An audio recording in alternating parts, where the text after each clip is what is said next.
2024 లేదా 25లో డిగ్రీ లేదా బీటెక్ చదివారా? సాఫ్ట్వేర్ జాబ్ కోసం ఎదురు చూస్తున్నారా? అయితే కోడ్ జ్ఞాన్ 100 డేస్ కోర్సులో చేరండి, జాబ్ సాధించండి. ధైర్యం ఉంటే డైరెక్ట్ గా అడుగు. వయ్యా వయ్యా వయ్యాలొద్దు, ఎందుకంటే నువ్వు ఎట్లా అడిగినా నేను డైరెక్ట్ సమాధానం చెప్తా. క్వశ్చన్ కూడా డైరెక్ట్ గా. ఓకే, అదే తీసుకుందాం.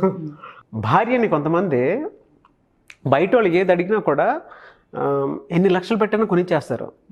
కానీ తీరా ఇక్కడికి వచ్చిన తర్వాత ఏంటంటే ఏ చీర కొనాలనో ఇంకోటి కొనాలనో ఆపేస్తూ ఉంటారు. అంటే హోల్డ్ చేస్తూ ఆపుకుంటూ వస్తూ ఉంటారు. వీళ్ళు సంవత్సరానికో అమావాస్య పునకో ఒకసారి అడుగుతూ ఉంటారు.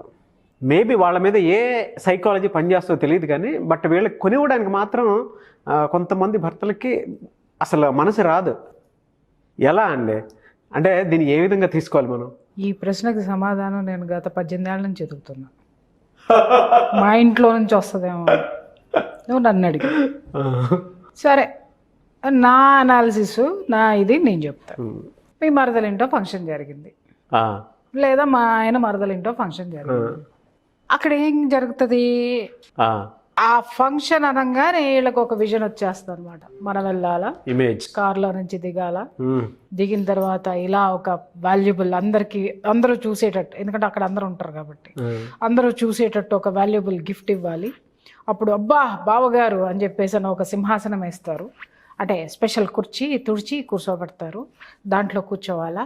ప్రతి ఒక్కళ్ళు ఆ గిఫ్ట్ గురించి మాట్లాడుకుంటారు. మాట్లాడుకున్న తర్వాత మన పరపతి అనేది ఎటు పెరుగుతుంది? అటు పెరుగుతుంది, అక్కడ పెరుగుతుంది. అక్కడ ఏమవుతుంది? జనాలు భజన కొట్టడానికి ఈ షోలు బాగా అలవాటు పడినాయి. ఈ బుర్ర బాగా ఎదుటి వాళ్ళ నుంచి ఏ విధమైనటువంటి మెప్పులు పొందాలి, మెచ్చుకోలుతనాలు పెట్టాలి అనేటటువంటి కొన్ని దిక్కుమాలిన కోరికలు భలే ఉంటాయిలే భర్త అనే పదార్థానికి. అర్థమైందా? ఉంటుంది. మీరు అన్నట్టు ఏంటంటే భార్యకి ఎందుకు కొనివ్వడండి? భార్యగా పొగుడుద్దా? పొగడదు, సచ్చినా పొగడదు. 50,000 పెట్టి నెక్లెస్ కొనుక్కొస్తే 1,00,000కి తేవచ్చు కదా అని అంటది. 1,00,000 పెట్టి నా ఉంగరం తెచ్చాడు అని అంటే 2.5 లక్షలు పక్కన ఆవిడ చేయించుకుందండి, అది ఇంకా బాగుంది అని అంటది. అట్లాగని చెప్పేసి భార్య మెచ్చుకోదా అనంటే భర్త మూరపూలు తీసుకొచ్చి ఇచ్చిన గుండెల్లో జీవితాంతం పెట్టుకునేది భార్య. అర్థమైందండి? బయటికి ఎందుకు మాట్లాడుతుంది? అది బాగుందంటే నా భర్తే కదా, నా భర్త సంపాదన మీద నాకు సర్వ హక్కులు ఉన్నాయి కదా.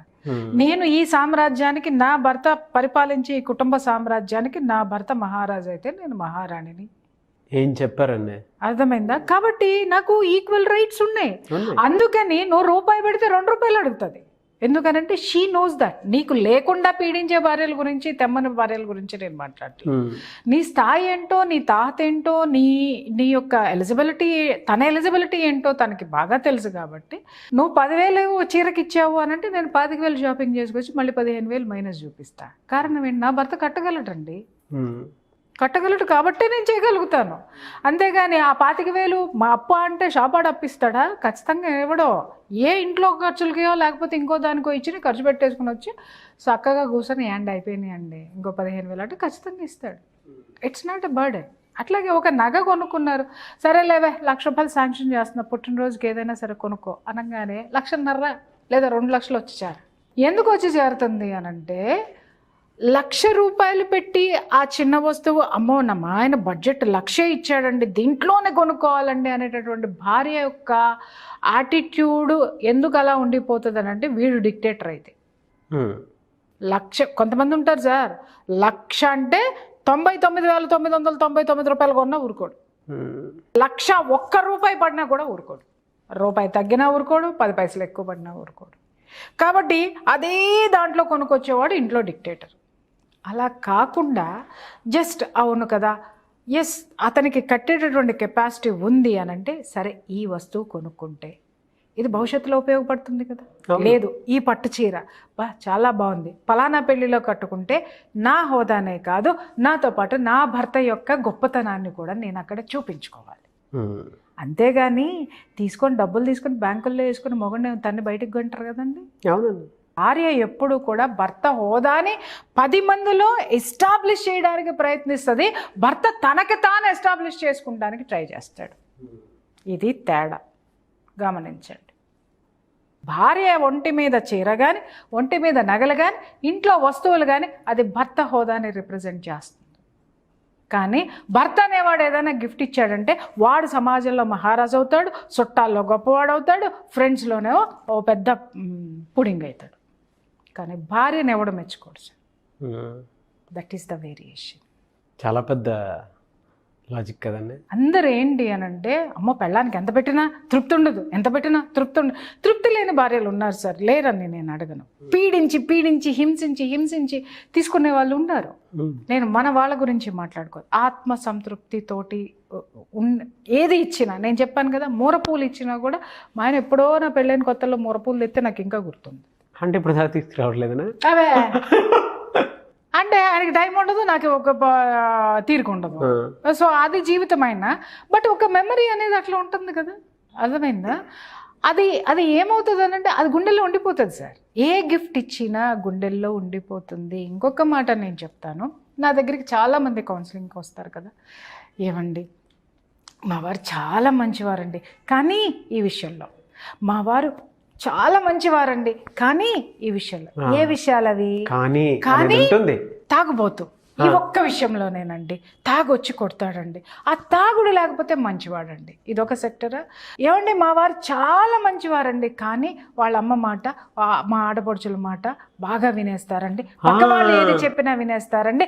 ఇది లేకపోతే మా ఆయన మంచివాడండి. అప్పుడు నేను అడుగుతా, అమ్మ ఏ మంచివాడు, ఏ స్థితిలో మంచివాడు అంటే వాళ్ళు చెప్పే వింటుంటే సార్ నిజంగా వాళ్ళని చూస్తుంటే ఎంత గొప్ప మహిళలు అనిపిస్తుందండి. ఆడది ఎంత గొప్పదో నాకు అక్కడ అర్థమవుతుంది. ఏముండదు సార్, చాలా చిన్న. మరండి మా అమ్మాయికి జ్వరం వస్తే 2 రోజులు హాస్పిటల్లో తీసుకెళ్ళి బాగా చూసుకున్నాడండి. ఎప్పుడమ్మా? మా అమ్మాయికి 2 years అప్పుడండి. ఇప్పుడు మీ అమ్మాయికి ఎంత? 18 ఏళ్ళండి. చూడండి ఎంత అల్ప సంతోషి. చిన్న ప్రేమ ఇస్తే ఎన్ని సంవత్సరాలు, 15 ఏళ్ళు 16 ఏళ్ళు గడిచినా కూడా ఇంకా దాన్ని మంచితనం కింద, ఇంత పెద్ద మేజర్ పార్ట్ని ఆ ఒక్క చిన్న మంచితనం అనేటటువంటి ప్రోగ్రాంలో నా భర్తను పెట్టేద్దామని ట్రై చేసేస్తాను. ఇంకా వేరే వాళ్ళు ఉంటారు, ఏ మంచి ఏమండి బాగున్నప్పుడు అండి కిచెన్లోకి వచ్చి హెల్ప్ చేస్తాడండి. ఎప్పుడు హెల్ప్ చేస్తాడమ్మా అంటే ఎప్పుడన్నా ఒక 2 monthsకో 3 monthsకో ఒకసారి నాతోనే తిరుగుతాడండి. ఆ రోజు ఆడికి ఆకలేస్తుంది కాబట్టి తొందరగా వండి పెట్టాలి కాబట్టి ఆ రోజు ఆడి మూడు బాగుండి దూతాడు. అది ఒక్కటే గుర్తుంటుంది వారికి. మెమరీస్ని పదిలంగా దాచుకునేటటువంటి అద్భుతమైనటువంటి ఏకైక ఆత్మ బంధువు ఒక మగాడి జీవితంలో ఎవరైనా ఉందంటే భార్యనయ్యా. అవును. కాబట్టి ఆ భార్య ఏదైనా అడిగితే ఇవ్వడానికి భారీగా నిట్టూర్పులు ఎందుకు ఇడుస్తారో నాకు అర్థం కాదు బా. అర్థమైందా? పక్కనాటి ఫంక్షన్ జరుగుతుంటే అప్పు 10 నిమిషాల్లో పుడుతుంది దాని దుంపదగా. అవునండి. భార్య పుట్టినరోజు జరిగితే ఏటీఎంలో ఉన్నా కూడా డబ్బులు ఇంటికి రావు. అదేందో అర్థం కాదు, జేబులోకి రావు. అదేందో అర్థం కాదు. కారణం ఏంటంటే నేరో థింకింగ్. భార్య నాది అని ఫీల్ అవ్వడు. నీదైతే నీ సర్వస్వం ఇష్టం, నాది అని ఫీల్ అవ్వడు. బయట చూపించే పరపతి నాది, అవును, బయట వాళ్ళు ఇచ్చే పొగడ్తలు నావి. నేను అనే ఒక్క ఆ 2 అక్షరాల్లో ఇరుక్కుపోతాడు. ఆ చట్రంలో ఇరుక్కుపోయి భార్య నాది అనేటటువంటి దాన్ని తీసుకురాడు. ఈ ఒక్క వేరియేషనే ఇక్కడ నీకు డిఫరెన్సులు చూపించడానికి కారణం. కానీ ఎందుకంటే అసలు అంటే ఏదైనా కొనివ్వాలనుకున్నా కూడా ఇప్పుడు మీరు చెప్పారు కాబట్టి ఒక ఆలోచన వస్తుంది అనుకుందాం, ఎందుకంటే ఒక అనాలిసిస్ వస్తుంది కాబట్టి. కొంతమంది దాన్ని యాక్సెప్ట్ కూడా చేయరు. నిజం. అహం. ఎందుకు కొనివ్వాలి? అహం. నేను మగాడిని 10 సార్లు నన్ను అడుక్కో, 10 సార్లు నన్ను అడుక్కుంటే వీటిలో ఉన్న శాడిజం సర్ప్రెస్ అవుతూ ఉంటుంది అనమాట. కొనివ్వడం ఎందుకంటే నేను స్ట్రిక్ట్గా ఉండాలి, నా కిందే ఉండాలి, నేను పడేస్తే వాళ్ళు అడుక్కు తినేదా భార్య ఏమన్నా నువ్వు ముష్టేయడానికి? అరే నువ్వు లక్షలు సంపాదించినా, కోట్లు సంపాదించినా, లేకపోతే 10,000 సంపాదించినా, 25,000 సంపాదించినా, 25 కోట్లు సంపాదించినా, ఎంత పరపతిని సంపాదించినా నీ భార్య నీకు ఇచ్చినటువంటి వెసులుబాటు, నీకు ఇచ్చినటువంటి సహకారం అనేది మర్చిపోవద్దు. ఇప్పుడు నీ జేబులో 10,000 పెట్టి పక్కవాడికి గిఫ్ట్ కొనిచ్చే స్థాయి, నీ జేబులో 10,000 భద్రంగా ఉన్నాయంటే నీ భార్య 10,000 జోలికి రాకుండా నీకు ఏ విధమైనటువంటి సహకారం అందిస్తే ఆ 10,000 నువ్వు స్వతంత్రంగా ఖర్చు పెట్టుకుంటున్నావు. ఎందుకు అనాలిసిస్ చేయవు భార్య పట్ల? రాజకీయాల గురించి గొప్పగా మాట్లాడతాడు ఈ పెద్ద మనిషి, సమాజంలో ఏం జరుగుతుందో మాట్లాడతాడు, సమాజాన్ని ఉద్ధరించేటటువంటి ఆలోచనలు చేస్తాడు, పక్కవాడిని ఉద్ధరించేటటువంటి ఆలోచన చేస్తాడు. నీ భార్య మనసులో ఉన్న కోరికని తీర్చాలి అనేటటువంటి జ్ఞానం ఎందుకు ఉంటుంది?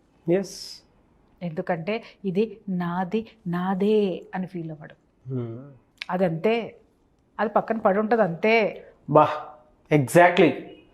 నేను ఉంటది, కొంతమంది కొనిచ్చినా కొనివ్వకపోయినా అది పడి ఉంటుంది. దాన్ని నేను లెక్క చేయాల్సిన అవసరం లేదు. కట్టు బానిస అని ఎవరైతే ఫీల్ అవుతారో అలాంటి వాళ్ళు ఇలాంటివి చేస్తారు. Thank you so much Priya Chaudhary garu. Thank you.